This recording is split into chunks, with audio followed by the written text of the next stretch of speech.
आदि काल के आरंभ में ब्रह्मांड को अभी अभी जन्म मिला था, लेकिन एक विशाल संकट था। ब्रह्मा जी कैलाश पर्वत पर गए।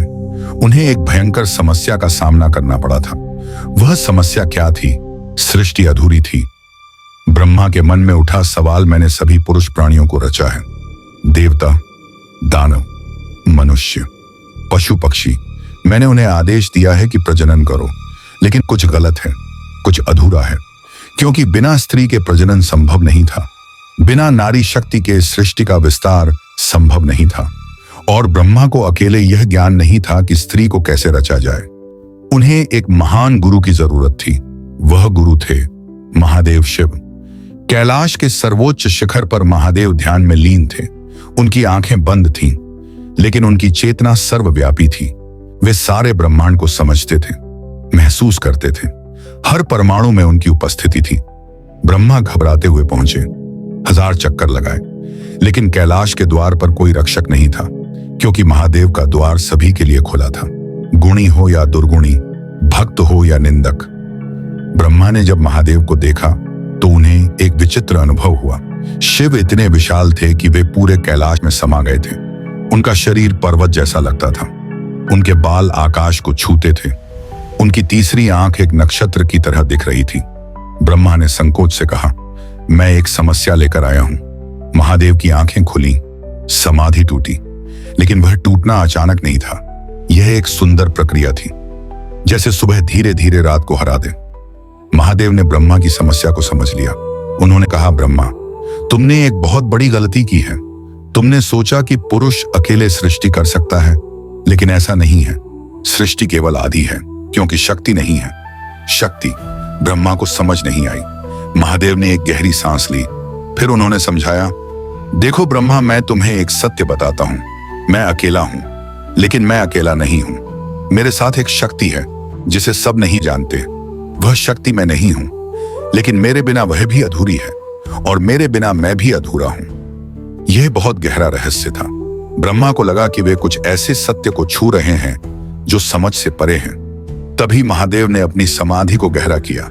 उन्होंने अपने आंतरिक शक्ति को जागृत किया, और ब्रह्मा के सामने एक अद्भुत दृश्य उभरा। महादेव धीरे धीरे बदलने लगे, ऐसे जैसे दो तरंगें आपस में मिल रही हों, ऐसे जैसे दिन और रात एक दूसरे में विलीन हो रहे हों। महादेव का दाहिना भाग पुरुष बना रहा। उनके दाहिने कंधे पर जटाएं लहराने लगी। दाहिने हाथ में माला थी, जो तपस्या का प्रतीक है। दाहिनी ओर चंद्रमा दिखने लगा। दाहिनी ओर की त्वचा अत्यंत शांत, ध्यानमग्न, निरपेक्ष थी। लेकिन बाएं भाग में कुछ अद्भुत हो रहा था। बाएं कंधे से स्त्री के गुण उभर रहे थे। बाएं हाथ में दर्पण दिखने लगा, संसार का, माया का, सृजन का प्रतीक। बाएं केश लंबे, फूलों और मोतियों से सजे हुए। बाएं भाग की त्वचा गुलाबी, कोमल, करुणा से भरी थी। एक चेहरा था, लेकिन वह चेहरा दो था। एक ही तीसरी आंख थी, लेकिन वह आंख पूरे अस्तित्व को देख रही थी। आधा पुरुष, आधा नारी, आधा शिव, आधी शक्ति। यह था अर्धनारीश्वर। ब्रह्मा विस्मित रह गए। उन्हें ऐसा लगा कि वे समस्त सृष्टि के केंद्र में खड़े हैं। वे किसी महान रहस्य के सामने हैं, जो शब्दों में बयान नहीं किया जा सकता। ऋग्वेद में एक मंत्र है, हिरण्यगर्भ सकल कल्पना विशु चतु आदिदेव। उसका अर्थ है, हिरण्यगर्भ सृष्टि का बीज सब कुछ को धारण करता है। वह प्राण, जीवन, ऊर्जा और भूत पदार्थ दोनों हैं। आदिदेव उसे धारण करते हैं। अर्धनारीश्वर ही हिरण्यगर्भ है। यही सृष्टि का महान बीज है, क्योंकि बीज में दो चीजें होती हैं, बाहरी खोल पदार्थ, प्रकृति, और भीतरी जीवन, ऊर्जा, चेतना। दोनों एक हैं। अब अर्धनारीश्वर के बाएं भाग ने अपने आप को अलग किया। एक दिव्य ज्ञान की रश्मि शरीर से निकली। शक्ति प्रकट हुई, पार्वती का रूप धारण किया हुआ। लेकिन फिर भी वह महान शक्ति, आदि शक्ति, प्रकृति की शक्ति, जीवन की शक्ति। पार्वती ने ब्रह्मा को देखा। उनके नेत्रों में करुणा थी, ज्ञान था, सृजन की अनंत क्षमता थी। पार्वती ने कहा, ब्रह्मा, अब तुम्हें समझ आ गया ना? मैं शिव नहीं हूं, लेकिन शिव के बिना मैं कुछ भी नहीं हूं, और शिव मेरे बिना पत्थर की तरह निर्जीव है। हमारा मिलन ही सृष्टि है, हमारी एकता ही प्रजनन है। शिव पुराण में कहा गया है, ब्रह्मा द्वारा पूछे जाने पर, महादेव अर्धनारीश्वर के रूप में प्रकट हुए। उन्होंने ब्रह्मा से कहा कि सृष्टि केवल पुरुष के द्वारा नहीं हो सकती, नारी शक्ति आवश्यक है। तब महादेव के बाएं भाग ने नारी रूप धारण किया और देवी को सृष्टि प्रदान करने की शक्ति दी। लिंग पुराण में भी कहा गया है, अर्धनारीश्वर रुद्र ब्रह्मा के माथे से प्रकट हुए। वे इतने तेजस्वी थे कि ब्रह्मा को भी जला दिया। तब अर्धनारीश्वर ने योग के मार्ग पर अपने आधे भाग शक्ति के साथ संयोग किया और ब्रह्मा तथा विष्णु की सृष्टि की। भृंगी की परीक्षा। समय बीता, सृष्टि आगे बढ़ी। सभी देवताओं को शक्ति की अहमियत समझ आ गई, लेकिन एक ऋषि थे जिन्हें यह स्वीकार नहीं था। भृंगी ऋषि। भृंगी शिव के परम भक्त थे। वे केवल शिव की पूजा करते थे। उनका विचार था, शिव परब्रह्म है, उन्हें किसी और की जरूरत नहीं। शक्ति, वह तो केवल एक सहायक है, मुख्य तो शिव है। यह अहंकार था, यह भ्रम था। एक दिन भृंगी कैलाश गए। वे शिव की परिक्रमा करना चाहते थे, लेकिन यह परिक्रमा सामान्य नहीं थी। यह एक प्रतीकात्मक परिक्रमा थी। सृष्टि का चक्र पूरा करना, प्रकृति को समझना। जब भृंगी शिव के पास पहुंचे तो उन्हें क्या दिखा? शिव पार्वती की गोद में बैठे थे। वे आपस में एक दूसरे में पूरी तरह समा गए थे। उनके शरीर अलग अलग नहीं थे, बल्कि एक दूसरे में विलीन थे। भृंगी को गुस्सा आ गया। यह क्या हो गया? उन्होंने सोचा, यह शिव पार्वती के साथ कैसे एक हो गए? शिव को अकेले होना चाहिए, निरासक्त होना चाहिए। वे शिव के चारों ओर परिक्रमा करने का प्रयास करने लगे, लेकिन हर बार जब वे आगे बढ़ते, पार्वती एक और करीब आ जाती, वह बाधा बनती।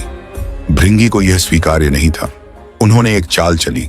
उन्होंने एक भ्रमर मधुमक्खी का रूप धारण किया और शिव और पार्वती के बीच से उड़ने का प्रयास किया।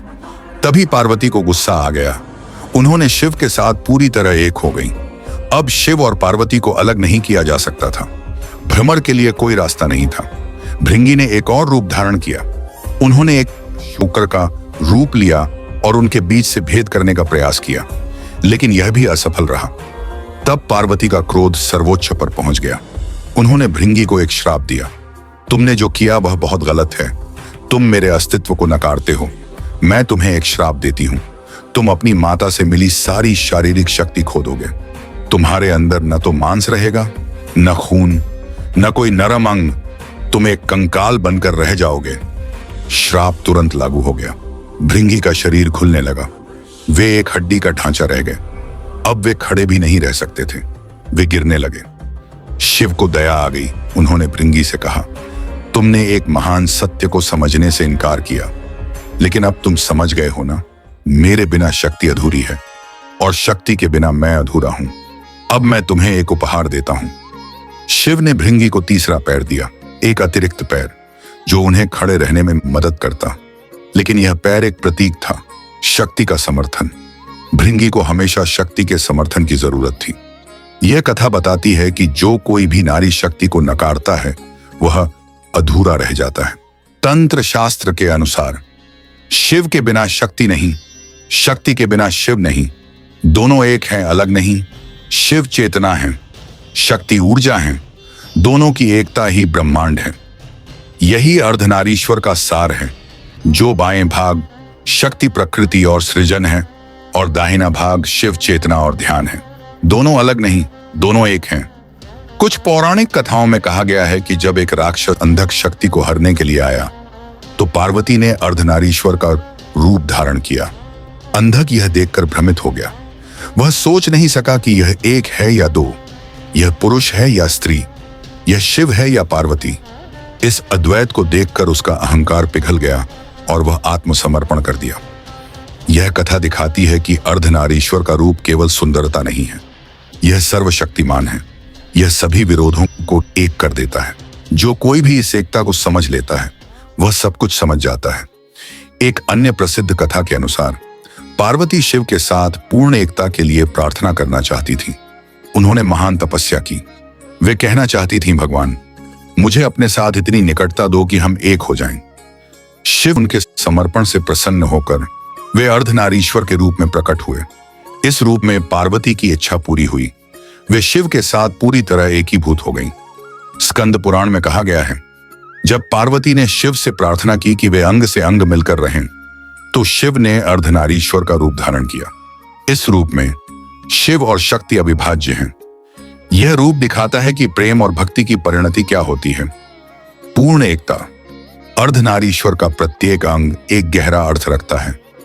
दाहिना भाग शिव योग, तपस्या, आध्यात्मिकता, निर्विकारता, ध्यान और मोक्ष का प्रतीक है। बायां भाग शक्ति, प्रेम, भक्ति, सृजन, संसार और संतान का प्रतीक है। एक चेहरा, दोनों एक हैं, अलग नहीं। तीसरी आंख सर्वज्ञता, सर्वदर्शिता। दाहिने हाथ में माला, आध्यात्मिक साधना। बाएं हाथ में दर्पण, संसार और माया। लिंग पुराण में कहा गया है कि अर्धनारीश्वर का रूप लिंग और योनि का मिलन है। लिंग शिव का प्रतीक है, निर्गुण ब्रह्मांड का कारण। योनि शक्ति का प्रतीक है, सगुण व प्रकृति। जब लिंग और योनि एक दूसरे को गले लगा लेते हैं तो सृष्टि होती है। यही अर्धनारीश्वर है। अर्धनारीश्वर केवल एक देवता का रूप नहीं है, यह एक महान दर्शन है। यह बताता है कि पुरुष और नारी एक हैं, कोई एक दूसरे से बेहतर नहीं है। आत्मा और शक्ति एक हैं, चेतना और ऊर्जा अलग नहीं। योग और भोग एक हैं, आध्यात्मिकता और संसार एक दूसरे को पूरक करते हैं। शांति और सृजन एक हैं, मोक्ष और संसार दोनों महत्वपूर्ण हैं। यह वह रूप है जो हमें सिखाता है कि विपरीत ताकतें एक दूसरे को पूरा करती हैं, नष्ट नहीं करती। यही वेदांत का सार है, यही तंत्र का हृदय है। अर्धनारीश्वर एक सर्वोत्तम संतुलन है। वह उस सत्य को प्रकट करता है जो शब्दों में बयान नहीं हो सकता।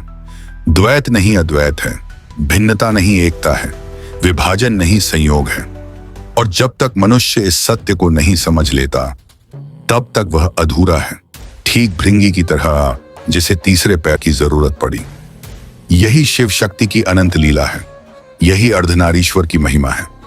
दोस्तों, यदि यह वीडियो आपको पसंद आया हो तो कमेंट में जय अर्धनारीश्वर अवश्य लिखें। तो दोस्तों, मिलते हैं शिव जी की अगली रहस्यमय कथा में। तब तक के लिए जय शिव शंकर, जय मां जगदम्बा।